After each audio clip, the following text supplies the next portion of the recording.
Pessoal, eu vou trazer agora para vocês aqui o grande debate. Um debate entre o jornalista e advogado militante de esquerda. A gente sabe que ele é de esquerda, gente. Não tem como.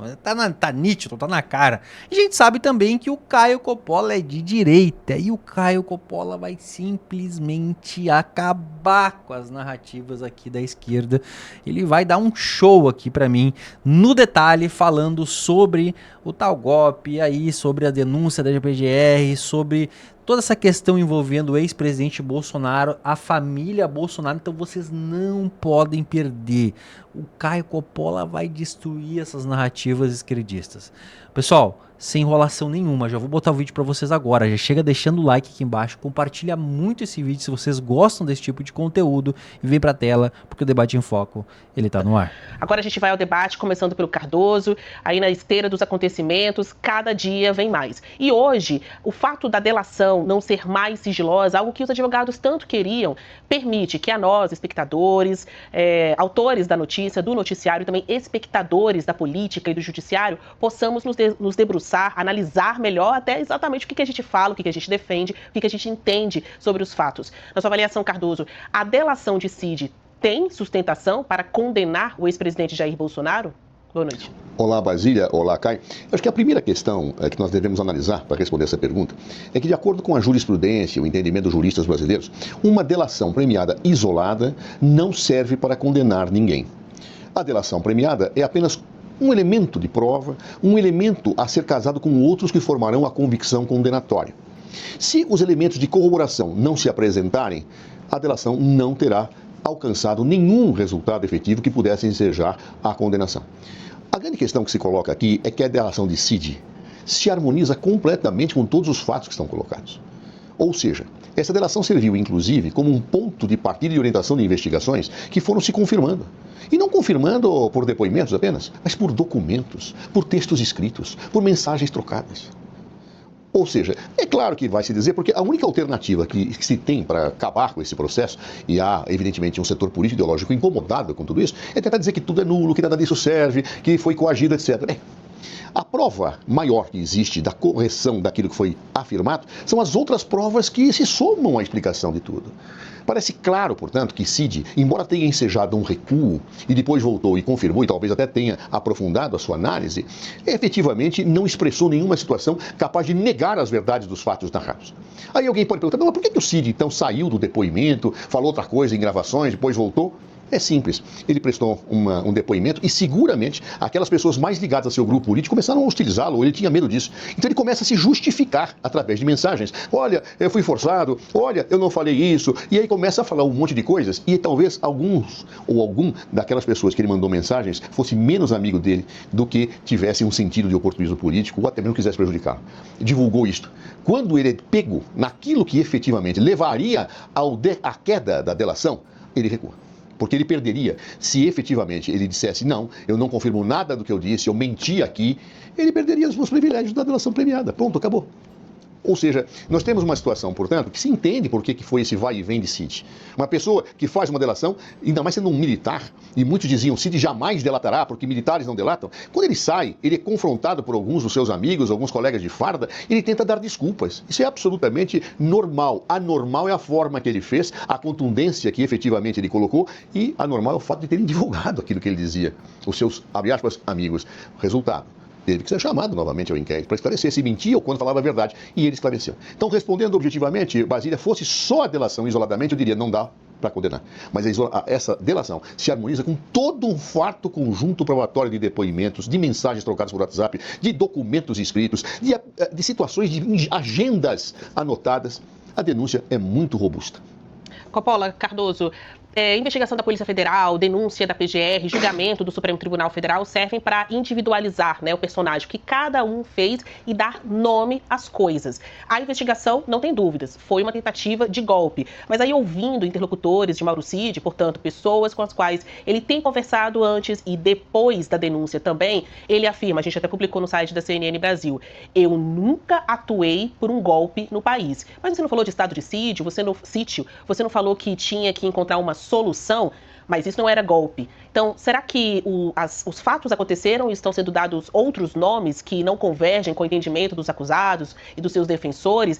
Quem está falando a verdade aí? Qual a melhor interpretação? Vou passar a mesma pergunta que eu fiz para o Cardoso para você, Coppola, em meio a toda essa contextualização. A delação de Cid tem sustentação na sua avaliação para condenar o ex-presidente Jair Bolsonaro? Claro que não. Olá, Basílio. Olá, doutor Zé Eduardo. Saudações à nossa audiência. Essa delação do Mauro Cid é juridicamente nula, ela não encontra amparo em outras evidências e demonstra aí que a frágil denúncia da PGR contra Bolsonaro e demais investigados não passa de uma peça de ficção sobre um golpe imaginário. Como se sabe, houve transição pacífica de poder no Brasil. Ninguém impediu ou atrapalhou a diplomação e a posse do novo governo. Muito pelo contrário. Manchete do jornal O Globo, 30 de dezembro de 2022. Bolsonaro nomeia novos comandantes da Aeronáutica e Marinha escolhidos por Lula. Bolsonaro já tinha assinado a mudança no Exército. Pessoal, que golpe é esse no qual o suposto golpista facilita a transição para o novo governo?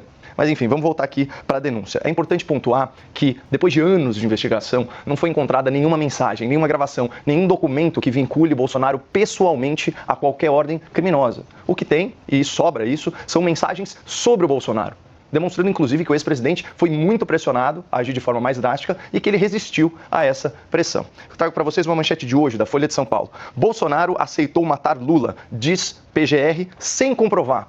Vou repetir isso aqui. Bolsonaro aceitou matar Lula, diz Procuradoria-Geral da República, sem comprovar, sem apresentar provas.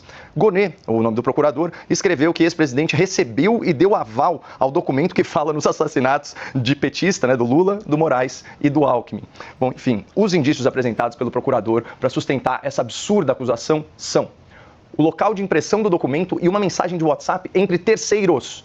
Gente, isso não é suficiente em lugar nenhum para denunciar ninguém, especialmente considerando que nenhum depoimento, nem mesmo o inquérito da Polícia Federal corrobora essa tese de que o Bolsonaro autorizou o assassinato de autoridades. Desculpa, eu rio, mas é porque não tem jeito.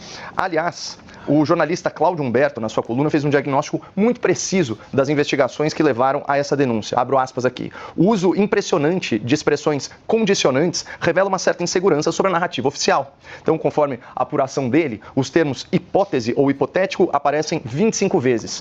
Possível e possibilidade aparecem quase 50 vezes. E o futuro do pretérito, pessoal, aparece mais de 100 vezes. É aquele famoso Bolsonaro teria, faria. Então, via de regra, o direito penal não pune esse tempo verbal.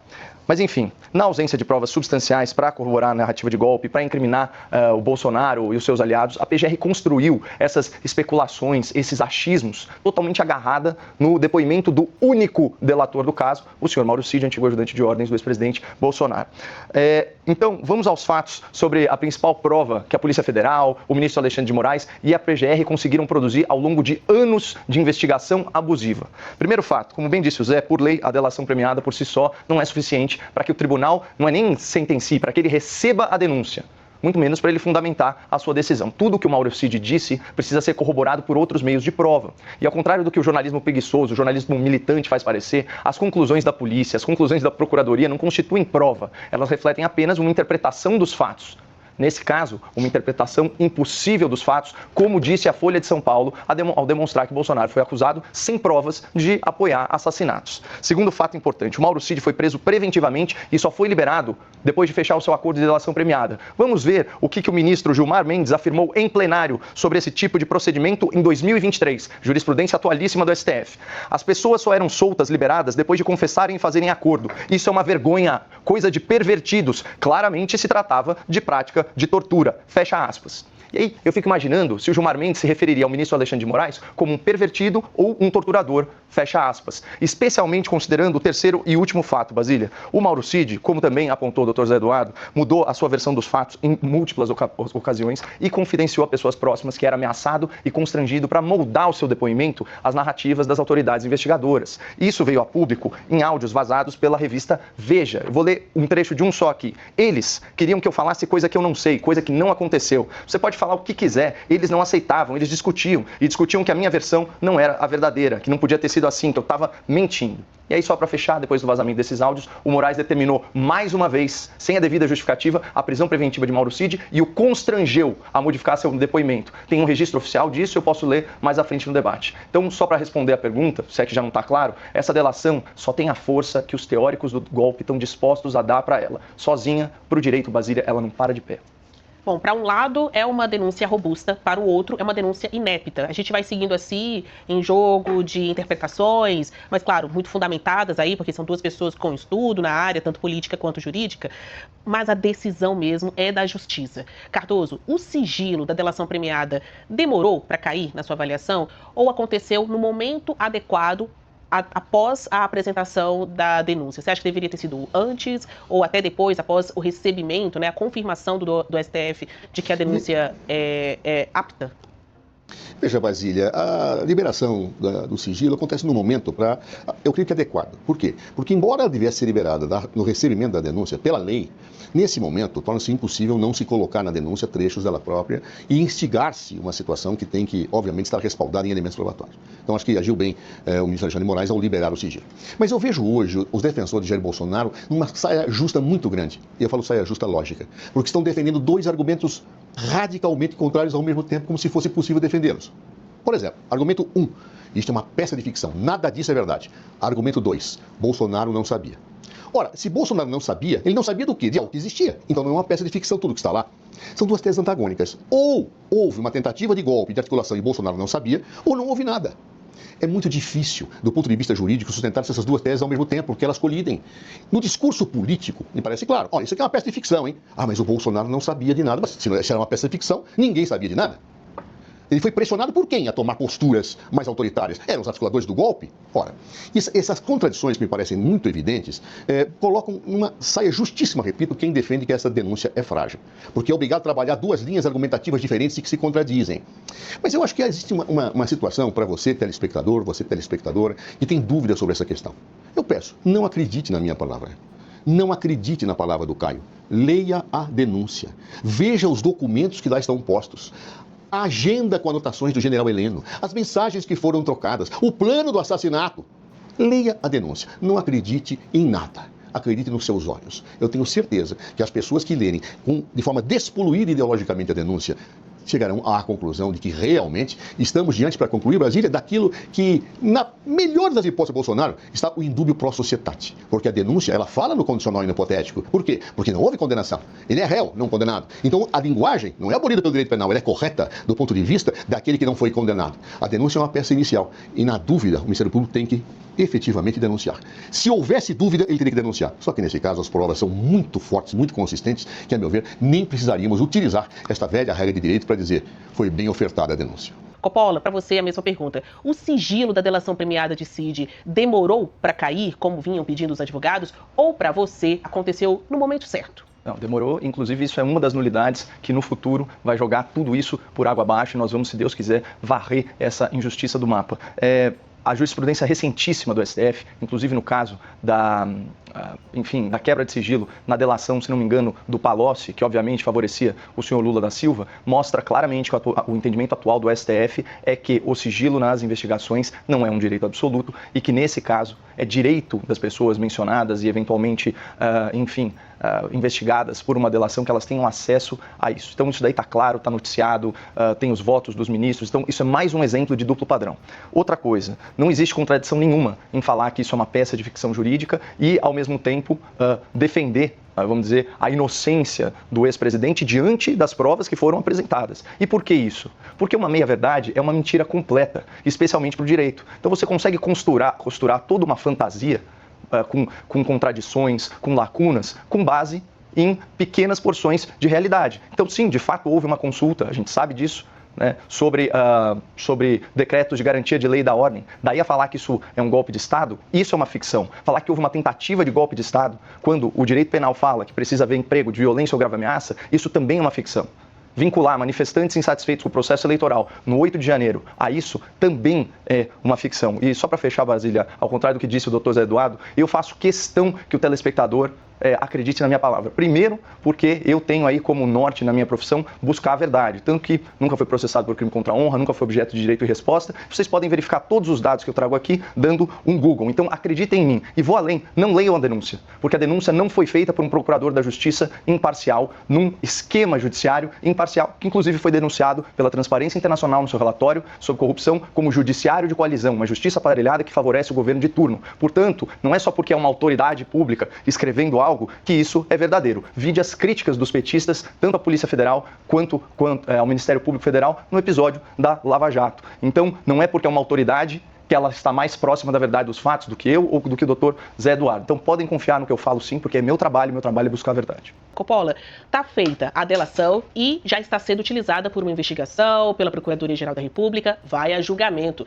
Na sua avaliação, a família Bolsonaro já teve a imagem atingida por essa delação? Não, de forma alguma. Basília, aqui a gente está diante de uma acusação falsa, patrocinada por uma justiça partidarizada, com base em uma delação extraída à base de coação. Então eu reforço aqui o meu ponto do bloco inicial. Vou ler aqui para vocês. Olha o que o Alexandre de Moraes disse depois que vazaram os áudios privados do senhor Mauro Cid, confidenciando que as autoridades estavam constrangendo ele a adequar o seu testemunho à narrativa do golpe. E o Alexandre de Moraes falou o seguinte: o ministro relator esclareceu que, se as omissões e contradições não forem sanadas, isso poderá acarretar a decretação da prisão preventiva e a rescisão do acordo de colaboração premiada, com efeitos não só para o colaborador, mas também em relação ao seu pai, sua esposa e sua filha maior. Isso é uma forma velada de ameaçar com a força do Estado. Olha, ou você fala o que eu quero ouvir, ou você vai preso. Isso não tem o menor cabimento. Isso é o que o ministro Dias Toffoli se referiu como o pau de arara do século XXI. Isso é o que o Gilmar Mendes referiu como coisa de pervertidos, algo análogo à tortura. Portanto, você ser acusado de forma injusta não afeta a sua imagem, Basília. Na verdade, te torna uma vítima. E, inclusive, como nós vimos no caso do Trump, pode te alçar a patamares sem precedentes de popularidade. Pessoal, falei pra vocês que seria um debate maravilhoso, espetacular. Caio Coppola foi muito bem no meu ponto de vista, conseguiu esclarecer pontos importantes ali nos questionamentos feitos pelo jornalista, advogado, a gente sabe, esquerdista, jornalista, seja como for que vocês queiram chamar aí, mas a gente sabe que o viés aí do Zé Eduardo é o viés de esquerda e o Caio Coppola tem o viés de direita, a gente sabe que ele manda muito bem e agora não foi diferente. Mas eu quero saber a opinião de vocês. Vocês acham que tudo isso que vem acontecendo fortalece ou enfraquece a família Bolsonaro como um todo? Quero ler os comentários de vocês aqui embaixo. Já segue o canal aqui, te inscreve, gente, deixa o sininho ativado e deixa o like, compartilha muito esse vídeo. Vocês não têm ideia de quanta coisa vem acontecendo nos bastidores e vocês vão querer ficar sabendo. Eu vou ficando por aqui, até o nosso próximo vídeo no canal Debate em Foco.